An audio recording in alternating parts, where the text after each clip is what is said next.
Ladies, gentlemen, and haradrim of all ages, every season in Diablo 4, large portions of the game shift at least slightly, and this season being intertwined with the Vessel of Hated expansion is an even further departure from how the game used to work before. One of the things that has changed heavily with this is how we get Mythic uniques now, and the difficulty or ease of doing so. Mythic uniques have an interesting history in the game. They used to be referred to as uber uniques. They didn't even have a different color, but now they do, and they are very obvious when they drop.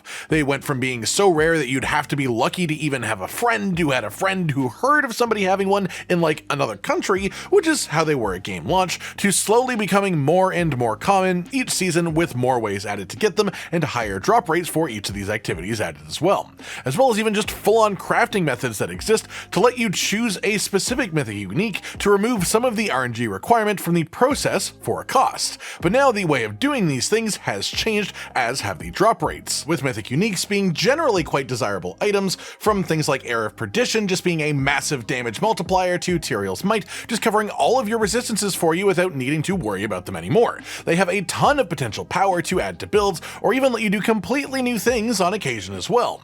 All that said, let's talk the best ways to get mythic uniques this season. The most consistent farm is the summonable ladder bosses, Farshan, Gregor, Lord Zir, Beast and Ice, and then also Duriel and Endariel. Duriel and Endariel have higher mythic unique drop rates compared to the other four this season after the changes, but all of these bosses have enhanced mythic drop rates in general compared to most content. The rate that they drop mythic uniques is also increased for each Torment tier that you're on. Torment 1 still drops decent amount of these.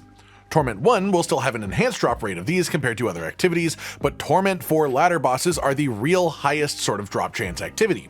One theoretical exception to this is Kurask Undercity, but specifically with the tribute that gives you a high chance at ancestral uniques with a chance at mythics as well. This is supposed to be the second best option for mythic unique per completion drop rate that exists in the game, so these are worth your time if you have them. I've not had one of these drop from this activity yet, though that's what's supposed to happen. Ancestral uniques still drop from this, so even without a mythic actually dropping at the end, it's still a great use of time regardless really, because ancestral uniques are really good, and even if you can't use them, you can trade them. That said, there's also the Tribute of Titans for Kurask Undercity that makes it drop boss materials at the end of the activity. This creates a potential infinite loop for ladder boss farming in a 4-player group. As in a 4-player run, all players benefit from the end rewards with only one person having to do the summon in the first place, so you get 4 times as many rewards for one actual tribute for the Undercity, which then lets you collect 4 times as many boss materials at the end because each person gets their own copy of the rewards, and then you can bring all those materials as a 4-man group to do the bosses,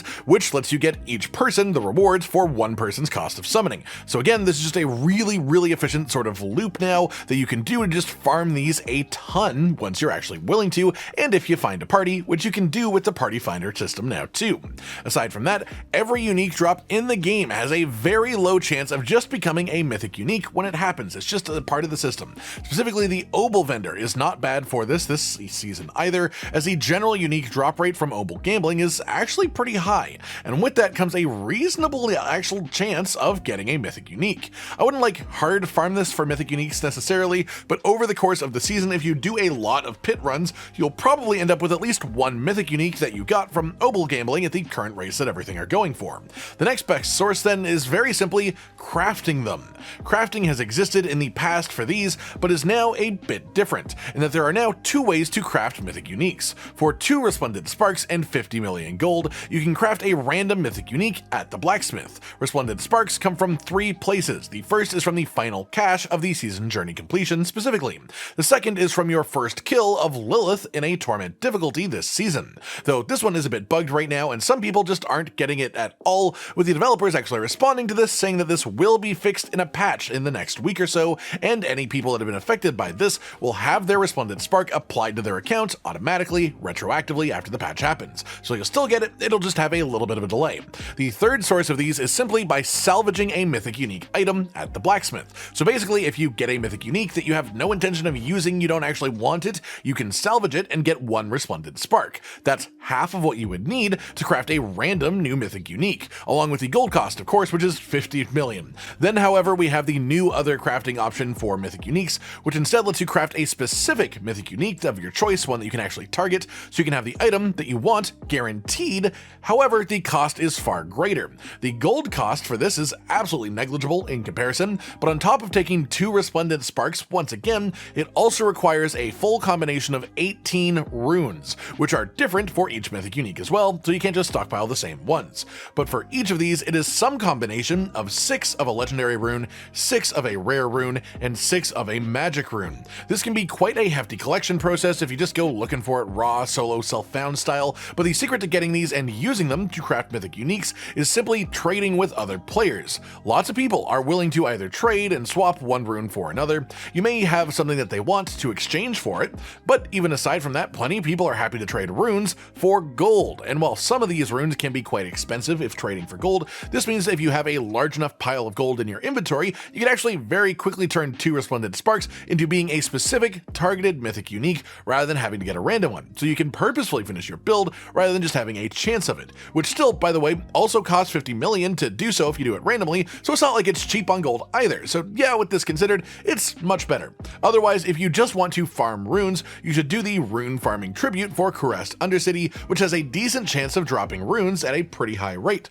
generally giving you 1 rune per reward tier that you achieve in the activity, which means at least 4 runes at the end. Then the second best source for runes is, and this is the fun part, the summonable ladder bosses, which do drop runes pretty much every kill you get, and have a decent chance of getting the rare runes too, such as the legendaries. This makes a sort of infinite loop available where you kill ladder bosses, do the Undercity tribute for boss materials, do more bosses, and along the way, eventually through raw RNG, you will simply get 2 mythic uniques and the runes that you need. And if neither of those mythic uniques are the ones that you want, you can salvage them and now turn them into whichever one is your actual ideal choice of a mythic unique to have. That pretty much does it for today then, everyone. Just a discussion and a sort of guide to the best ways to go about getting mythic uniques this season, especially with there being a few new mythic uniques added to the game with Vessel of Hatred, including one that's just Spiritborn exclusive, even if it's not all that great, which hopefully I will be messing with it and seeing what I can find with it. And it's worth mentioning that on the topic, that one of the mythic uniques that was added in Vessel of Hatred actually cannot physically drop right now, so if your ideal mythic unique is the Shroud of False Death, then you shouldn't get your hopes up farming for the hell out of this, trying to get it to drop,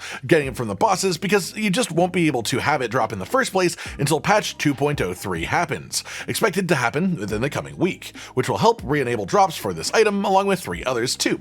I hope you've all enjoyed this video then, and hopefully it helps you out in your journey to gain power and enter your ideal build in this season of Diablo 4. Like if you liked the video, subscribe and hit the notification bell for more, and most importantly, ladies and gentlemen, until next time, stay sweet.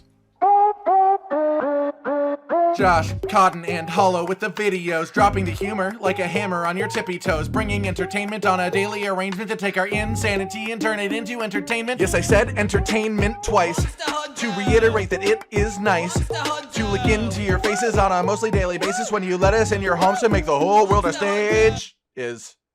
Goodbye.